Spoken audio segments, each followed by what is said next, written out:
তো বন্ধুরা, এই মুহূর্তে একটি বড়সড় আপডেট। অন্নপূর্ণা যোজনা প্রকল্পের সঙ্গে আপনারা যে ফর্ম জমা করছেন তার সঙ্গে কি কি ডকুমেন্টস আপনারা জমা করবেন এবং কি কি ডকুমেন্টস আপনাদেরকে না দিলেও ফর্ম বাতিল করবে না, এই নিয়ে একটা নির্দেশাবলী জারি হয়ে গেল।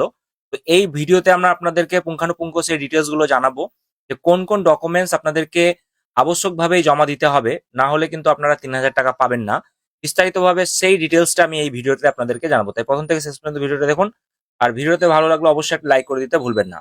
তো আপনারা সকলেই জানেন যে অন্নপূর্ণা যোজনার যে পারিবারিক তথ্য সংগ্রহের ফর্ম, সেটা কিন্তু আপনারা অনেকেই হয়তো বাড়িতে পেয়েছেন এবং এই ফর্ম ডিটেলস ভরার পরে আপনারা অনেকেই এই মুহূর্তে চিন্তায় রয়েছেন যে কোন কোন ডকুমেন্টস এর সঙ্গে আমরা দেব। তো আপনাদেরকে একটা নির্দেশাবলী আমি অবশ্যই দেখাবো, সেখানে কি কি ডিটেলস বলা হয়েছে। তো অন স্ক্রিনে আপনারা দেখতে পাচ্ছেন যে সেই তথ্য বা ডিটেলস নিয়ে একটা নির্দেশাবলী এসছে। তো এখানে কিন্তু বলা হয়েছে, দেখতে পাচ্ছেন যে আবশ্যক নথিপত্রের তালিকা, অর্থাৎ আপনাদেরকে কি কি তথ্য আবশ্যকভাবে জমা দিতে হবে। তো এখানে বলা হয়েছে, দেখুন যে আধার কার্ড। বলা হয়েছে যে ফর্মে পরিবারের যে সকল সদস্য যাদের নাম উল্লেখ করা হবে তাদের প্রত্যেকের আধার কার্ডের জেরক্স জমা দিতে হবে। ঠিক আছে? তবে ৫ বছরের কম বয়সী শিশুর আধার কার্ড না থাকলে কিন্তু কোনো সমস্যা হবে না, সেটা বাধ্যতামূলক নয়। আরো একটা জিনিস দেখুন যে ভোটার কার্ড, এটা কিন্তু আবশ্যিকভাবে আপনাকে কিন্তু জমা দিতে হবে। পরিবারের যে সকল সদস্যের বয়স ১৮ বছর বা তার বেশি এবং ভোটার কার্ড হয়েছে, তাদের সবার কিন্তু ভোটার কার্ড কিন্তু জেরক্স আবশ্যক হতে হবে এবং সেটাকে সেলফ অ্যাটেস্টেড করে আপনাকে জমা দিতে হবে। রেশন কার্ড যেটা বলেছে, দেখুন রেশন কার্ড অবশ্যই অনেকের ডিজিটাল রেশন কার্ড রয়েছে। তো পরিবারের সকল সদস্যের ডিজিটাল রেশন কার্ডের জেরক্স দিতে হবে। রেশন কার্ডটি অবশ্যই অ্যাক্টিভ থাকতে হবে, অর্থাৎ সক্রিয় থাকতে হবে। অনেকের ক্ষেত্রে সেটা অ্যাক্টিভ নেই। তো সেই যে ক্যাটাগরি হোক না কেন, সেটা এওয়াই হতে পারে, পিএইচএইচ হতে পারে, এসপিএইচএইচ হতে পারে, আরকেএসওয়াই হতে পারে। প্রত্যেকটা ক্যাটাগরির ক্ষেত্রে যেটাই আপনি উল্লেখ করবেন সেটা কিন্তু আপনাকে ওই ক্যাটাগরি অনুযায়ী কিন্তু দিতে হবে। আপনারা ফর্মে যদি চলে আসেন, তো ফর্মে যেখানে দেখবেন যে এই ডিটেলসটা যেখানে চেয়েছে, যেমন এখানে দেখতে পাচ্ছেন যে ৩ নম্বর পেজে আপনারা যখন ফর্মটি ফিল আপ করছেন, ৩ নম্বর পেজে এখানে দেখতে পাচ্ছেন যে রেশন কার্ডের ধরন চেয়েছে। তো সেক্ষেত্রে আপনি ধরুন এখানে পিএইচএইচ চুজ করলেন। তো পিএইচএইচ চুজ করলে সঙ্গে সঙ্গে আপনাকে কিন্তু সেই পিএইচএইচ যে রেশন কার্ডটি রয়েছে সেটা কিন্তু আবশ্যিকভাবেই জমা দিতে হবে প্রত্যেকের ক্ষেত্রেই। পাসবই, ব্যাংকের যে পাসবই, ১৮ বছরের ঊর্ধ্বে সকল সদস্যের ব্যাংক পাসবুকের জেরক্স দিতে হবে। তো অ্যাকাউন্টটি অবশ্যই সিঙ্গেল অ্যাকাউন্ট হতে হবে।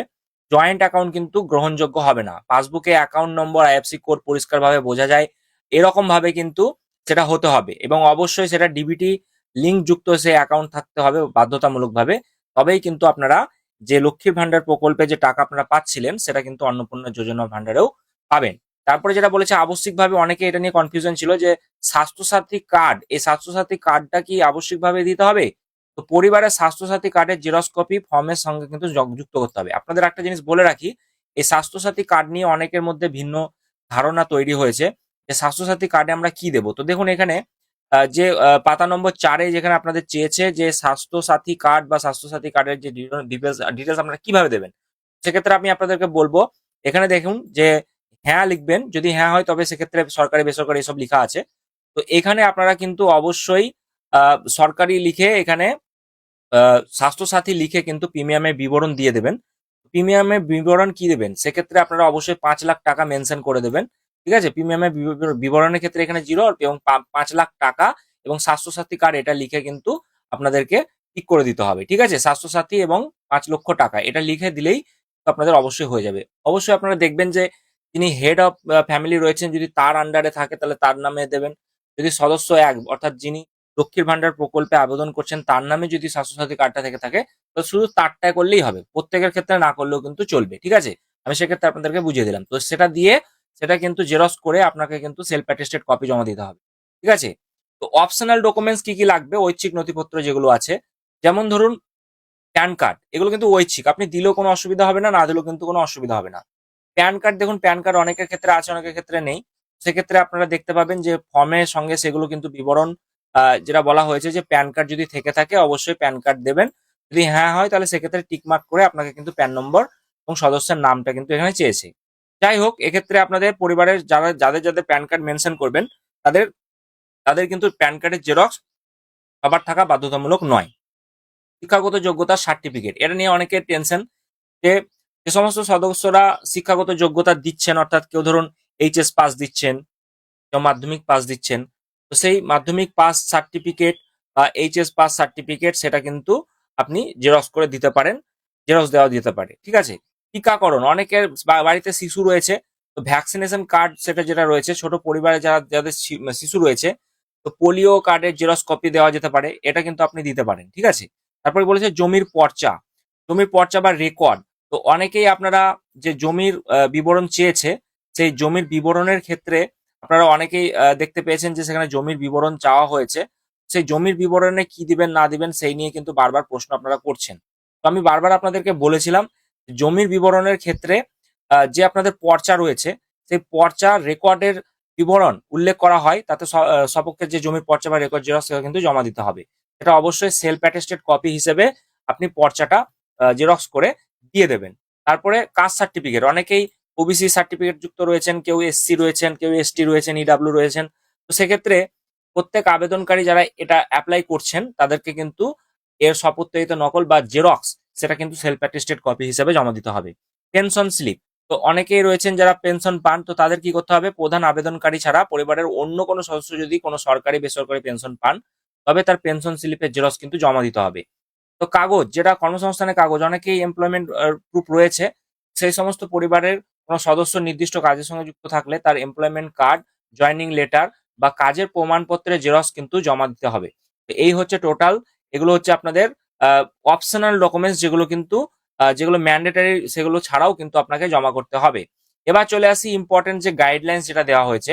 তো দেখুন এখানে বলা হয়েছে সবার নথি প্রয়োজন, ফর্মে যাদের যাদের নাম অন্তর্ভুক্ত করা হবে তাদের প্রত্যেকের প্রয়োজনীয় নথি জমা দিতে হবে। শুধুমাত্র মূল আবেদনকারীর নথি দিলে কিন্তু ফরম্যাটটি সম্পূর্ণ হবে না, অর্থাৎ সেক্ষেত্রে সেটা বাতিল হয়ে যেতে পারে। সেলফ অ্যাটেস্টেড, প্রতিটি জেরক্স কপির নিচে সংশ্লিষ্ট ব্যক্তির নিজস্ব স্বাক্ষর থাকা আবশ্যক, অর্থাৎ যিনি এই আবেদন করছেন বা যাদের ডিটেলস দেওয়া হচ্ছে প্রত্যেকের কিন্তু জেরক্স কপির নিচে নিজে নিজে সেলফ অ্যাটেস্টেড করে দেবেন, অর্থাৎ নিজে সই করে দেবেন, তবেই কিন্তু ফর্মটি সম্পূর্ণ হবে। পরিষ্কার জেরক্স, অবশ্যই অনেকেই আপনারা ফর্মটি যখন জেরক্স করছেন তখন তো আপনারা ডিটেলস দেখতে পাচ্ছেন ঠিকঠাক, কিন্তু যখন জেরক্স আপনার নিজের দেবেন, সেই জেরক্স কপি যেন পরিষ্কার এবং পড়ার যোগ্য হয়। নাম, বিশেষ করে অ্যাকাউন্ট নম্বর, আধার নম্বর আবছা হলে কিন্তু আবেদনের প্রক্রিয়াকরণের সমস্যা হতে পারে। অর্থাৎ যখন তারা ডেটাগুলো ইনপুট করবে, যদি আপনার জেরক্স কপিটা পরিষ্কার না হয় তাহলে কিন্তু অ্যাকাউন্ট নম্বর ভুল হয়ে যেতে পারে, সেক্ষেত্রে আপনি টাকা নাও পেতে পারেন। তারপরে দেখুন কি বলেছে, অরিজিনাল ডকুমেন্টস ভেরিফিকেশন, ফর্ম জমা দেওয়ার সময় সমস্ত নথির মূল কপি সাথে নিয়ে যাবেন, অরিজিনাল কপি সাথে নিয়ে যাবেন, হয়তো তারা দেখতে পারে। অর্থাৎ যখন আপনি ফর্মটি জমা দিতে যাবেন পঞ্চায়েত বা মিউনিসিপ্যালিটিতে, সেক্ষেত্রে আপনাদেরকে অরিজিনাল চাওয়া হতে পারে, সেই জন্য আপনারা জেরক্সের পাশাপাশি অরিজিনাল গুলো কিন্তু নিয়ে যাবেন, যেগুলো আধিকারিকরা দেখতে চাইতে পারে হয়তো। তারপরে দেখুন ছবি সংযুক্তিকরণ ফর্ম, ফর্মের প্রয়োজনীয় স্থানে বা প্রয়োজনীয় অতিরিক্ত প্রতিটি সদস্যের পাসপোর্ট সাইজ ছবি সাথে রাখুন, যদি চেয়ে থাকে তাহলে সেটা কিন্তু দিতে পারেন। তারপরে দেখুন কি বলেছে, আবেদন এবং জমা দেওয়ার প্রক্রিয়া যেটা রয়েছে, কিভাবে কি করবেন। প্রথমে অন্নপূর্ণা যোজনার নির্দিষ্ট আবেদন ফর্মটা আপনারা সংগ্রহ করবেন, ফর্মে চাওয়া সমস্ত তথ্য আপনারা নির্ভুলভাবে পূরণ করবেন, উপরে উল্লেখিত প্রয়োজনীয় যে নথিগুলো আমি বললাম সেগুলো জেরক্স করবেন এবং সেগুলো কিন্তু অবশ্যই ফর্মের সঙ্গে অ্যাটাচ করে দেবেন। সম্পূর্ণ ফরম্যাটটি আপনি কিন্তু আপনার এলাকার সংশ্লিষ্ট যে পঞ্চায়েত অফিস রয়েছে, বিডিও অফিস রয়েছে অথবা এসডি অফিস রয়েছে সেখানে কিন্তু জমা করতে পারছেন। ফর্ম জমা দেওয়ার পর অফিস থেকে অবশ্যই প্রাপ্তি রসিদ বা অ্যাকনোলেজমেন্ট কপিটা সংগ্রহ করবেন, তাতেই কিন্তু আপনাদের যে ট্র্যাকিং আইডি বা যে স্ট্যাটাস চেক করার যে আইডি সেটা কিন্তু তারা দিয়ে দেবে, এটা কিন্তু নিতে ভুলবেন না, যদি তারা ভুল করে থাকে আপনারা কিন্তু চেয়ে নেবেন।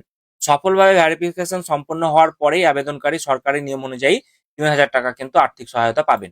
অর্থাৎ আমি ডিটেলস আপনাদেরকে এখানে বুঝিয়ে দিলাম যে কোন কোন নথিগুলো আপনাদের ইম্পর্টেন্ট, কোন কোন নথিগুলো কিন্তু না দিলেও হবে, অর্থাৎ অপশনাল, সেগুলো কিন্তু আপনাকে আমি ডিটেলসে জানিয়ে দিলাম, এগুলো সরকারি আপনাদের নির্দেশিকা। তো সেক্ষেত্রে আবশ্যিক ফরম্যাটগুলো যেগুলো চেয়েছে সেগুলো Aadhaar card, voter card, bank passbook, Swasthyasathi card, এগুলো কিন্তু অতি অবশ্যই ফিল আপ করতে হবে, তা নচেত কিন্তু আপনার ফর্মটি বাতিল হয়ে যাওয়ার সম্ভাবনা বিপুল পরিমাণে রয়েছে। আর যেটা বললাম আপনাদের যে ইয়ে কি বলে ওটা, রেকর্ড, সেই রেকর্ডটাও কিন্তু আপনাদেরকে অবশ্যই মেনশন করে দিতে হবে, এবং সেটা অনেকেই আমরা আগের ভিডিওতে আপনাদেরকে ডিটেলসে জানিয়ে দিয়েছি। যারা যারা ফর্মটি ফিল আপ করতে পারেননি আগের ভিডিওটা একটু দেখে নেবেন, সেখানে আমি কিন্তু সমস্ত ডিটেলস আপনাদেরকে পুঙ্খানুপুঙ্খভাবে আমি দিয়ে দিয়েছি। ঠিক আছে। তো এখানে কোনো রকম ভুল করবেন না। গ্রামে গঞ্জে অনেকেই ফর্ম ফিল আপ করতে পারছেন না, অন্য কাউকে দিয়ে ফর্ম ফিল আপ করাচ্ছেন, অনেকেই সেগুলো ভিডিও না দেখে ফর্মগুলো ফিল আপ করে দিচ্ছে। তো সেক্ষেত্রে একটু সচেতন হয়ে ফর্মটা ফিল আপ করবেন। তা নচেত কিন্তু আপনি আপনার অ্যাকাউন্টে টাকা নাও আপনি পেতে পারেন। তো এই সমস্ত ক্রাইটেরিয়া গুলো মেনে ফর্মটি ফিল আপ করুন, জমা দিয়ে আসুন। আশা করছি ৭ থেকে ৮ দিনের মধ্যে ফর্ম দেওয়ার আপনার টাকা কিন্তু আপনার ব্যাংক অ্যাকাউন্টে ঢুকে যাবে। এই হচ্ছে টোটাল বিবরণ। ভিডিওটি ভালো লাগলে অবশ্যই লাইক করবেন। চ্যানেলে নতুন আসলে চ্যানেলটি